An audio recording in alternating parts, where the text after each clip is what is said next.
Recipe আলু পনিরের নিরামিষ ঝোল।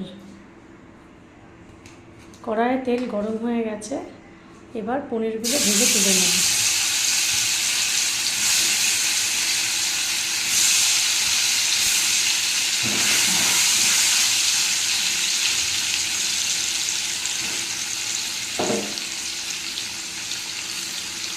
অনেকেই পনির পেঁয়াজ রসুন ছাড়া খেতে পারে না, তারা এভাবে বানিয়ে দেখবেন, খেতে খুবই সুস্বাদু লাগবে। আমার পনিরটা ভাজা হয়ে গেছে। পনির ভেজে আমি একটু জলে ফেলে রেখেছি, তাতে পনিরটা নরম থাকবে। এবার আমি আলুটা ভেজে নেব।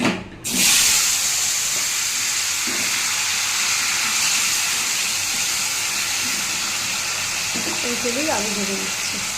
দেখুন, আলুটা লাল লাল করে ভেজে রেখেছি। এবার রান্নাটা শুরু করব। প্রথমে দেব সাদা জিরা ফোড়ন।